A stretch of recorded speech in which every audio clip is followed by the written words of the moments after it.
Good morning students, I am Nidhi Goyal, assistant professor ABST government college बारा। बच्चों, हम लोग अपना इनकम टैक्स में कैपिटल गेन कंटिन्यू कर रहे थे, पूंजी लाभ शीर्षक। ठीक है, इसमें हमने पढ़ा कि व्हाट इज़ कैपिटल गेन क्या होता है, ये कैसे अराइज होता है ना। फिर आज हम इसके अंदर पढ़ेंगे कि हम कैपिटल गेन की कैलकुलेशन किस तरह से करते हैं। हमने लास्ट लेक्चर में अपने पढ़ा था कि capital gain short term and long term दो तरह का होता है, अल्पकालीन पूंजी लाभ और दीर्घकालीन पूंजी लाभ, जिसमें हमने बात की थी कि डिफरेंट एसेट्स के लिए 12 मंथ्स, 24 मंथ्स या 36 मंथ्स की लिमिट होती है। अगर इससे ज़्यादा ये पर्टिकुलर कैपिटल एसेट आपके पास रहती है तो उस पर लॉन्ग टर्म कैपिटल गेन होता है, दीर्घकालीन पूंजी लाभ। और अगर इस 12, 24 या 36 मंथ्स तक या इससे कम रहती है तो फिर आपको शॉर्ट टर्म कैपिटल गेन होता है, अल्पकालीन पूंजी लाभ, है ना। ऐसे एसेट के ट्रांसफर से आपको शॉर्ट टर्म कैपिटल गेन होगा। अब हमने ये तो समझ लिया कि what is long term, what is short term, लेकिन अब हम इसे कैलकुलेट कैसे करते हैं। कैलकुलेट करने का मतलब सिर्फ इतना सा है कि हमने किसी भी एसेट का ट्रांसफ़र किया। सपोज़ कीजिए आपने कोई भी, आपके पास प्लॉट ऑफ लैंड था, ज़मीन थी आपके पास, आपने उस ज़मीन को सेल किया। ठीक है, आपने उस ज़मीन को 50 लाख रुपीज़ में सेल कर दिया। तो उसको सेल करने के लिए अगर आपने किसी भी तरह की कोई भी ब्रोकरेज दी है, दलाली दी है, उस पर कोई स्टैम्प ड्यूटीज़ पे की हैं या कोई भी लीगल एक्सपेंसेस, लॉयर के एक्सपेंसेस एंड सो ऑन कुछ भी पे किया है, तो आपको उन कानूनी व्ययों की छूट उसमें मिलेगी। तो आपका नेट सेल्स कंसिडरेशन आएगा उसको माइनस करके, है ना, मतलब कि शुद्ध विक्रय प्रतिफल। फिर उसके बाद आप उसमें से लेस कर देंगे उसको प्राप्त करने की लागत, यानी कि जिसे हम बोलते हैं कॉस्ट ऑफ एक्विजिशन, प्राप्त करने की लागत। अब प्राप्त करने की लागत दो तरह की हो सकती है बच्चों। प्राप्त करने की लागत एक सिंपल डायरेक्ट हो सकती है कि सपोज़ कीजिए मैंने इस एसेट को 20 लाख में परचेज़ किया था, तो 50 में से मैंने 20 लाख माइनस कर दिया और 30 लाख मेरी टैक्सेबल इनकम आ गई। ठीक है, एक तरीका ये हो सकता है कि जो भी मेरी कॉस्ट है उस कॉस्ट को मैं कॉस्ट इन्फ्लेशन इंडेक्स CII के अकॉर्डिंग करंट लेवल पे चेंज करूँ। ठीक है, government CII cost inflation index issue करती है हर साल, यानी कि अगर मैंने सपोज़ कीजिए इस एसेट को 20 साल पहले ख़रीदा था, तो आज के लेवल पे मैं उस कॉस्ट को लेके आऊँ। 20 साल पहले 2 लाख की क्या वैल्यू थी और आज उस 2 लाख की क्या वैल्यू है, कितना फ़र्क है दोनों में, है ना। तो मैं उस 2 लाख रुपीज़ को आज के लेवल पर कन्वर्ट करूँगी CII के थ्रू, यानी कि मैं उसे year of sale divided by, मतलब year of transfer divided by year of purchase करके उस कॉस्ट को करंट लेवल पे कन्वर्ट करती हूँ, जिसे हम बोलते हैं इंडेक्स्ड कॉस्ट ऑफ एक्विजिशन, निर्देशित लागत, है ना, प्राप्त करने की निर्देशित लागत, इंडेक्स्ड कॉस्ट ऑफ एक्विजिशन। ठीक है, तो मेरी बात आपको समझ आई। अभी जब हम आगे इसको करेंगे तो आपको और क्लियर हो जाएगी ये चीज़ें। तो जो शॉर्ट टर्म कैपिटल गेन होगा उसमें तो डायरेक्ट हम, क्योंकि शॉर्ट टर्म का मतलब टाइम पीरियड ही आप देखिए कितना कम हो गया, या तो 12 मंथ्स होगा शेयर्स और जो भी हमारी सिक्योरिटीज़ हैं उनसे रिलेटेड, अगर लिस्टेड हैं डिबेंचर्स तो 12 मंथ्स है, अगर अनलिस्टेड है सिक्योरिटीज़ तो 24 मंथ्स है और अदर्स के लिए 36 मंथ्स। 3 साल में जनरली हम ये मानकर एज्यूम करते हैं कि जो हमारी कॉस्ट है उसमें बहुत ज़्यादा डिफरेंस नहीं आया, तो हमें उसको इंडेक्स करने की ज़रूरत नहीं होती। लेकिन अगर ये लॉन्ग टर्म है तो लॉन्ग टर्म कितना भी हो सकता है, 3 ईयर्स से ज़्यादा कितना भी हो सकता है ना, 10 भी हो सकता है, 15 भी हो सकता है, 20 भी हो सकता है। तो फिर उस कंडीशन में आपको क्या करना पड़ेगा, उस कंडीशन में आपको अपनी कॉस्ट को इंडेक्स करना पड़ेगा। तो आप यहाँ पर कैलकुलेट करेंगे इंडेक्स्ड कॉस्ट ऑफ एक्विजिशन, ठीक है, प्राप्त करने की निर्देशित लागत। फिर उसे आप अपने सेल्स कंसिडरेशन, विक्रय प्रतिफल में से माइनस करते हैं और फिर उसके बाद जो भी आता है वो आपकी टैक्सेबल इनकम होती है। एक्चुअली बच्चों इसके बाद जो आता है, नॉर्मल सी बात है, मैंने किसी चीज़ को 50 लाख में बेचा, 20 लाख में ख़रीदा था, तो 30 लाख का मेरा प्रॉफिट हो गया। एक सिंपल से, अगर आपको टैक्स की जानकारी नहीं है तो आप सिंपल वर्ड्स में यही बात करते हैं, है ना। लेकिन जब हम इनकम टैक्स में कैपिटल गेन हेड पढ़ते हैं तो बच्चों किसी भी कैपिटल एसेट के ट्रांसफ़र से होने वाला ये कैपिटल गेन सीधा टैक्सेबल नहीं होता। इस पर आपको कुछ एग्जेम्पशंस दी जाती हैं, कुछ पर्टिकुलर सेक्शंस हैं जिनकी आपको डिडक्शंस दी जाती हैं। Section 54, 54B, 54D, 54E, EC, F और बहुत सारी आगे सेक्शंस हैं, G, है ना। तो मेरे कहने का मतलब है कि शॉर्ट टर्म कैपिटल गेन है, कुछ सेक्शंस की जो छूट होती है वो केवल शॉर्ट टर्म पे दी जाती है और कुछ ऐसी हैं जिनकी केवल लॉन्ग टर्म पे दी जाती है। शॉर्ट टर्म पर जिन बहुत ही लिमिटेड सेक्शंस हैं, 54, 54B, जिनकी छूट हम 54D, जिसकी छूट हम शॉर्ट टर्म कैपिटल गेन पर देते हैं। लेकिन लॉन्ग टर्म कैपिटल गेन पे कई सारी डिडक्शंस दी जाती हैं।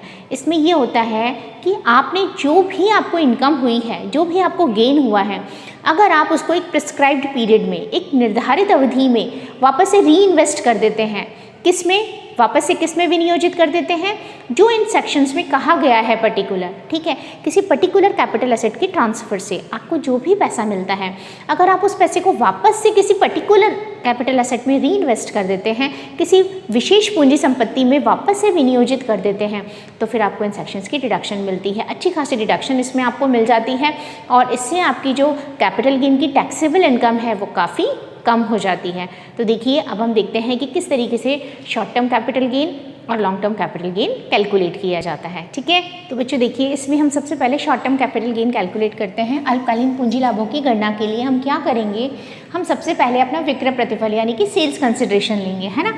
तो सबसे पहले देखिए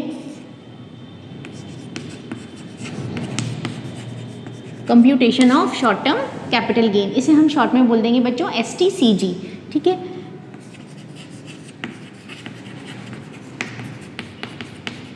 इसे कैलकुलेट करने के लिए हम सबसे पहले लेते हैं sales consideration. Sales consideration, sales consideration को हिंदी में बोला जाता है विक्रय प्रतिफल, विक्रय प्रतिफल। ठीक है, अब इस सेल्स कंसिडरेशन में हम क्या करें, इस सेल्स कंसिडरेशन में अगर हमने कोई भी ट्रांसफ़र एक्सपेंसेस किए हैं तो उन ट्रांसफ़र एक्सपेंसेस को लेस कर दिया जाता है। तो इसमें से लेस कर दीजिए आप ट्रांसफ़र एक्सपेंसेस। कंपल्शन नहीं है कि ये हो, आपको जो क्वेश्चन में मेंशन किया हो उस अकॉर्डिंग आप इन्हें लेस कर देते हैं। ट्रांसफ़र एक्सपेंसेस जिसे हम बोलते हैं हस्तांतरण व्यय, हस्तांतरण व्यय, है ना, ट्रांसफ़र एक्सपेंसेस। अब ट्रांसफ़र एक्सपेंसेस कौन कौन से हो सकते हैं, ट्रांसफ़र एक्सपेंसेस में कई सारी चीज़ें हो सकती हैं, जैसे कि दलाली हो सकता है, ब्रोकरेज हो सकता है, ठीक है, या फिर आपने कोई भी स्टैम्प ड्यूटी पे की है, मुद्रांक पे किए हैं, वो हो सकता है, आपने कोई भी कानूनी व्यय पे किए हैं, लीगल एक्सपेंसेस पे किए हैं, जैसे कि लॉयर की फ़ी पे की है, तो वो इसमें हो सकते हैं। ठीक है, लेकिन इसमें STT सिक्योरिटी ट्रांजैक्शन टैक्स नहीं आता, पहले से इंक्लूड किया जाता था लेकिन अब STT इसमें नहीं आता। What is STT? Security transaction tax, प्रतिभूति विनिमय कर। क्लियर? तो हम इसमें क्या क्या ले लिए ट्रांसफ़र एक्सपेंसेस में, मैं इसमें लिख सकती हूँ ब्रोकरेज, है ना, देन उसके बाद इसमें मैं लिख सकती हूँ स्टैम्प ड्यूटीज़, कोई भी इस तरह की ड्यूटी, मुद्रांक जिसे हम बोलते हैं हिंदी में, ठीक है, फिर उसके अलावा लॉयर की फ़ी, तो इसे मैं लिख दूँ लीगल एक्सपेंसेस। ठीक है, इसके अलावा अगर कोई आपने रजिस्ट्रेशन फ़ी पे की है तो वो भी इसमें आ जाएगी, रजिस्ट्रेशन फ़ी एट्सेट्रा। ये और कोई भी इस तरह के कोई भी लीगल एक्सपेंसेस हुए हैं तो उन्हें हम यहाँ पर लेस कर देंगे और इसे लेस करके जो आता है, ये देखिए सेल्स कंसिडरेशन, इसमें से मैंने लेस किया, इसको हम क्या बोल देंगे बच्चों, net sales consideration. Net sales consideration का मतलब हो गया शुद्ध विक्रय प्रतिफल। ठीक है, देन नेट सेल्स कंसिडरेशन में अब हम क्या लेस कर दें, इसके अंदर हम cost of acquisition and cost of improvement दोनों लेस करते हैं।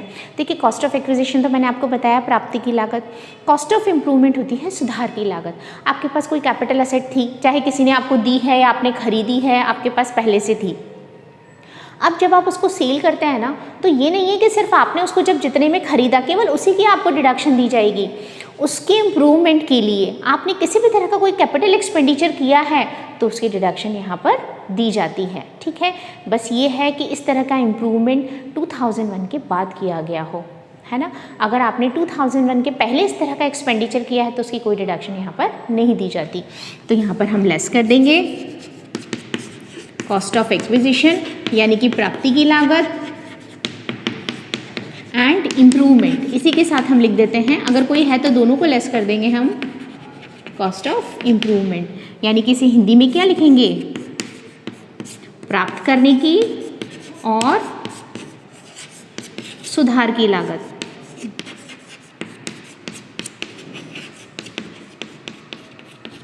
ये लेस किया और अब जो आया वो हमारा क्या आ गया, अगर हमारा सेल्स कंसिडरेशन हमारी कॉस्ट से ज़्यादा है तो हमें प्रॉफिट हो जाता है, तो हम उसे गेन बोल देते हैं, तो शॉर्ट टर्म कैपिटल गेन।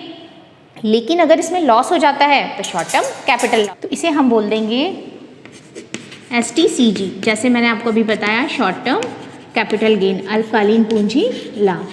अब इसके अंदर हम कुछ सेक्शंस की एग्जाम्पशन देते हैं। ठीक है, तो किस किस सेक्शन में हम इसमें डिडक्शन या एग्जाम्पशन देते हैं, एग्जाम्पशन अंडर सेक्शन देखिए 54B, इन सेक्शंस को हम बच्चों डिटेल में आगे पढ़ेंगे।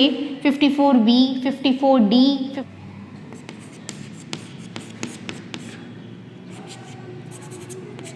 54GA एट्सेट्रा, है ना।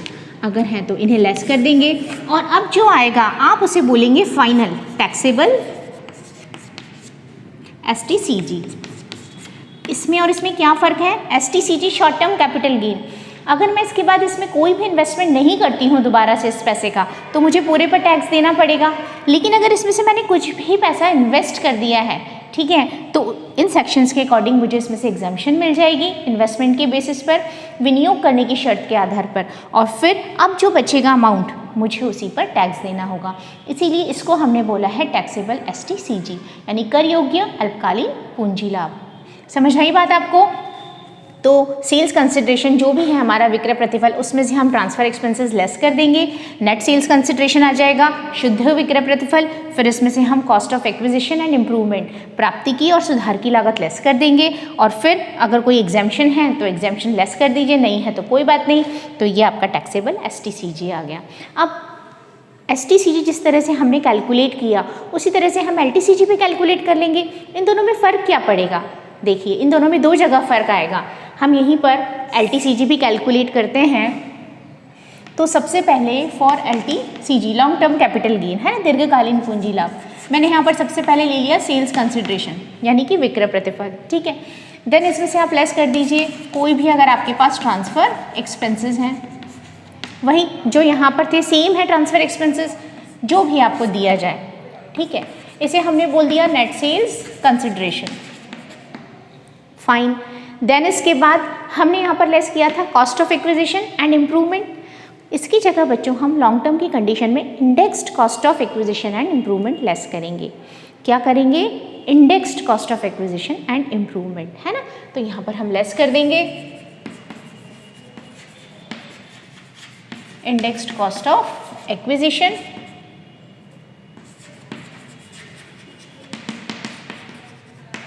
एंड इम्प्रूवमेंट, यानी कि वृद्धि और सुधार की लागत, इसको हम इंडेक्स कर लेंगे, निर्देशित कर लेंगे, ठीक है। इंडेक्स लेस होगा और अब इसके बाद जो भी आएगा वो हमारा क्या हो गया? LTCG long term capital gain, है ना। फिर तो पहला डिफरेंस तो कॉस्ट और एक्विजिशन एंड इम्प्रूवमेंट में आ गया कि यहाँ पर हमने उसे इंडेक्स किया।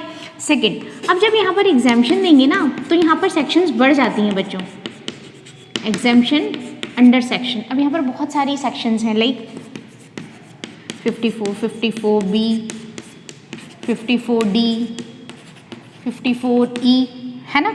यहाँ पर मैंने क्या दी थी?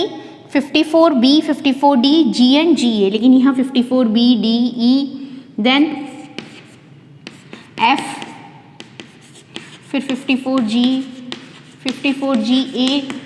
E के लिए बच्चों हम इसमें EC और EE दो ले सकते हैं, दो हैं इसमें, आगे सब सेक्शंस हो जाती हैं इसकी, 54GA एंड 54। अगर है तो लेस कर दीजिए, नहीं है तो कोई प्रॉब्लम नहीं है। मेरे कहने का मतलब है कि अगर इस पर एप्लीकेबल होती है तो करेंगे लेस, नहीं होती तो कोई दिक्कत नहीं है, आप इन्हें लेस कर दीजिए। अब जो भी आएगा उसे हम बोलेंगे taxable LTCG, taxable long term capital gain, है ना, कर योग्य दीर्घकालीन पूंजी लाभ।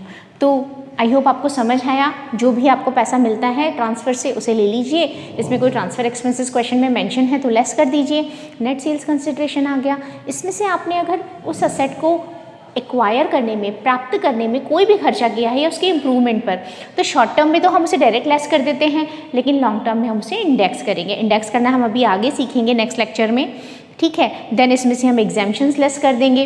अगर जो एग्जाम्पशन एप्लीकेबल होगी, बच्चों एट ए टाइम सारी एग्जाम्पशंस एप्लीकेबल नहीं होती हैं, तो जो सेक्शन आपकी एप्लीकेबल हो रही है आप उसे लेस कर दीजिए। 54, 54B, D, EE, EC, F, जिसमें 54F तो बहुत ही इंपॉर्टेंट सेक्शन है ना। इंपॉर्टेंट तो सारी ही हैं, 54B भी इंपॉर्टेंट है, D भी है, 54G, GA, GB and so on. तो इस तरीके से आपकी taxable long term capital gain आ जाएगा, ठीक है। आई होप आपको इतनी बात समझ आई। तो अब जब हम आगे बात करते हैं, इस चैप्टर में आगे बढ़ते हैं, तो मुझे अगर इस तरीके से कैलकुलेशन करनी है तो सबसे पहले तो मुझे क्या पता होना चाहिए? सेल्स कंसिडरेशन, विक्रय प्रतिफल पता होना चाहिए। ऑब्वियसली सेल्स कंसिडरेशन तो मुझे क्वेश्चन में दिया जाएगा, इसके लिए मुझे कोई मशक्क़त करने की ज़रूरत नहीं है ना, मुझे इसके लिए पेंस नहीं लेना। ट्रांसफ़र एक्सपेंसेस ये भी क्लियरली क्वेश्चन में मेंशन होंगे, बस मुझे सिर्फ ये पहचानना है कि ये ट्रांसफ़र एक्सपेंस है या नहीं और इसे यहाँ से लेस कर देना है, फाइन, कोई प्रॉब्लम नहीं है। देन उसके बाद मैंने बात की आपसे indexed cost of acquisition and improvement. अब यहाँ पर दो बात आती है, क्या आती है? सबसे पहले तो मुझे उसकी कॉस्ट ऑफ एक्विजिशन यानी कि उसको प्राप्त करने की लागत का पता होना चाहिए।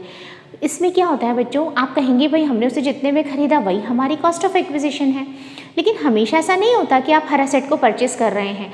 कभी ऐसा भी होता है जैसे सेक्शन 49(1) है कि आपको विल में, सक्सेशन में किसी प्रीवियस ओनर से, किसी पूर्व मालिक ने आपको ये संपत्ति दी है, भेंट के रूप में दे दी है, गिफ्ट्स दे दिए हैं, ठीक है, या फिर कोई भी हमारी जो फर्म है या कंपनी है अमलगमेट हो रही थी या फर्म है डिज़ोल्व हो रही है और उस कंडीशन में आपको उससे कोई एसेट मिल गई है, ठीक है, अमलगमेशन की कंडीशन में आपको अगर मिल रहा है, या फिर होल्डिंग और सब्सिडरी कंपनी की हम बात करें, सूत्रधारी और सहायक कंपनी, तो होल्डिंग कंपनी ने अपनी सब्सिडरी को, सहायक कंपनी को कोई एसेट दी है, कई सारी कंडीशंस पॉसिबल हैं। तो उनमें से अगर आपको मिलती है तो वहाँ पर आप उसके लिए उसको प्राप्त करने की लागत किसे मानेंगे? आपको गिफ्ट में मिली है जो आपने खुद पे ही नहीं किया उसके लिए कुछ, तो आप उसकी कॉस्ट किसे एज्यूम करेंगे?